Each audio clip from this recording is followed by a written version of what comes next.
I'm just going to run through 3 sequences of Pilates exercises for you to do at home. So I'll break it down into 3 sequences, I'll run through them all, and then you can repeat those sequences as many times as you like. So we're going to start with the first one. So I'm going to stand nice and tall, shoulders back, tummy in, chin tucked in gently, and we're just going to roll down. So I'm going to press the chin into the chest. I'm going to keep the pelvis straight so that I don't flex forward this way. I want to keep the pelvis under so that I get a stretch through the back. So I'm going to roll all the way down to the floor, feeling the lower back stretch, feeling the stretch move to the backs of my legs. And I'm going to walk forward into a plank position. And we want the hands under the shoulders. I'm going to want the belly button lifted. And what you need to avoid is having the bum up in the air and sagging through the lower back. And if this is too difficult, you can put your knees on the floor like that. So hold your plank for a couple of seconds. We're going to go into a side plank. Again, this is easier with the knee down. I want to lift up to the ceiling and stay lifted out of the shoulder, don't sag into the shoulder. You can add, if you want to, a little press underneath, which is just going to work through your waist a little bit. I'm going to do 2 on each side. I'm going to tuck under and lift. Coming back to a basic plank. I'm going to go on the other side, pressing underneath and lifting, exhaling as I go under, inhaling as I lift. I'm going to come back to a basic plank. I'm going to add some knee pulls. I'm going to do this 4 times. I'm going to bring the knee up to the chest and release. This is really working through my tummy now. I can really feel this in the tummy. Squeezing up. 1 more. And I'm going to come onto all 4s. I'm going to go into a cat stretch where I'm just tucking the chin under, pressing the pelvis under, lifting up through the tummy. I'm going to release. Back to neutral. Coming back onto my toes and rolling up. So there's the first sequence. You can repeat that as many times as you like. For the second sequence, I'm going to start on the floor.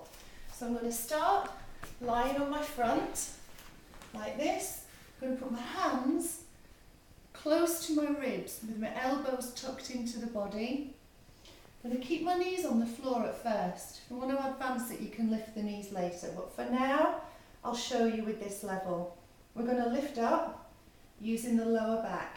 Keeping my elbows in and my shoulders down. I'm going to use my triceps, which is the back of the arm, to press myself into a 3/4 plank.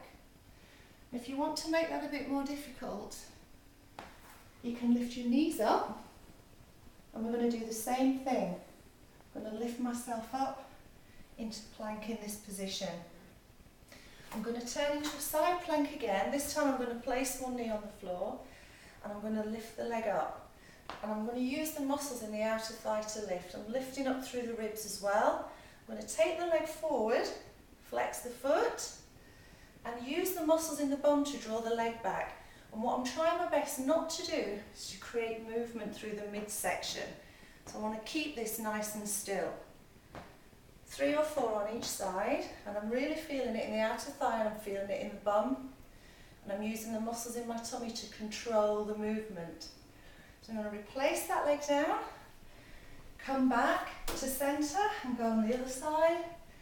So when I'm ready and I know I'm lifted out of the shoulder, I'm going to float the other leg up, taking the foot forwards, flexing. It doesn't need to be a big movement, in fact it's quite small. I'm just going to do another 1 or 2 of these. Try not to let your leg drop. It's hard work to keep it up, but you'll get more out of the leg muscle if you can keep that leg nice and high. Coming back to all 4s, and I'm going to repeat my cat stretch.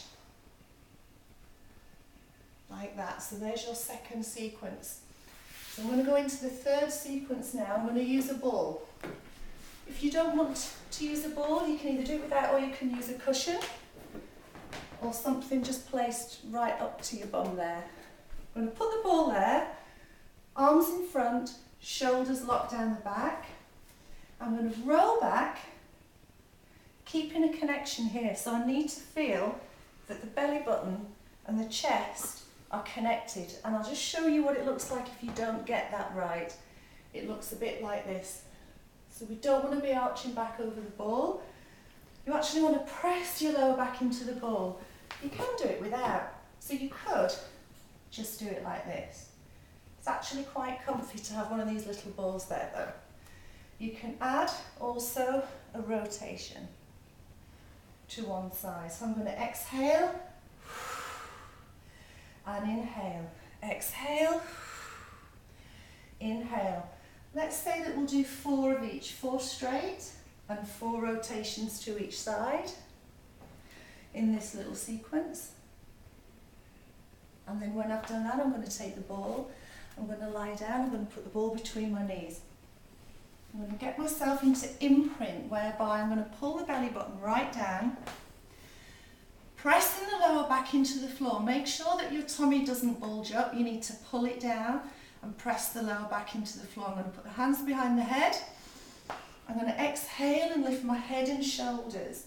Now beware when you do an abdominal curl position that your shoulders don't bunch up to your ears and your elbows don't come in front of your face. You want your shoulders nice and low, elbows wide.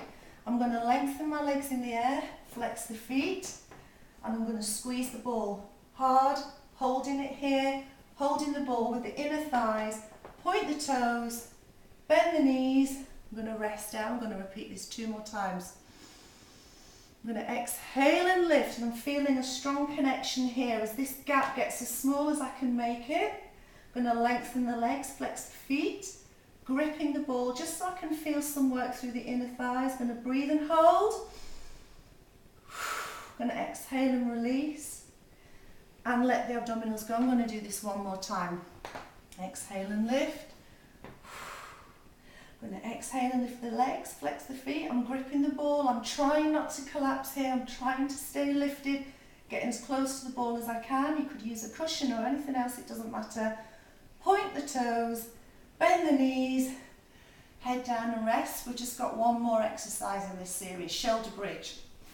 So I'm going to use the ball now, not to grip, but just to keep the knees where we want them, which is right in line with the hips. So I'm going to take a breath.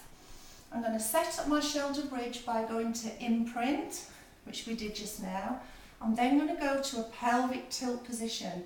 And that means that my bum's just floated up off the floor, but my lower back is still on the floor. I'm going to try to keep my ribs flat by tucking them in. And as I keep the ribs flat, I'm going to lift up 1 vertebra at a time till I'm up in shoulder bridge. So what we need to think about is not arching the back this way. Show you the ribs. The ribs need to be pushed down into the body. If you try and roll down like this, it's impossible. So we just need to push the ribs down.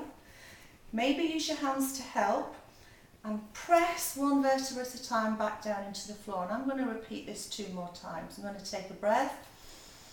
I'm engaging the pelvic floor as well as I tilt, and then I'm slowly lifting up, feeling the knees push forward, taking a breath. I'm breathing out, and again, making sure my ribs are tucked inside the body. I'm feeling 1 vertebra at a time touch the mat. I'm going to do 1 more. Exhale, tilt, squeeze the pelvic floor, lifting 1 vertebra at a time, breathe in at the top. And I'm going to exhale and roll down, and that's really nice for stretching out the back and improving mobility in the back. I'm going to take my ball out.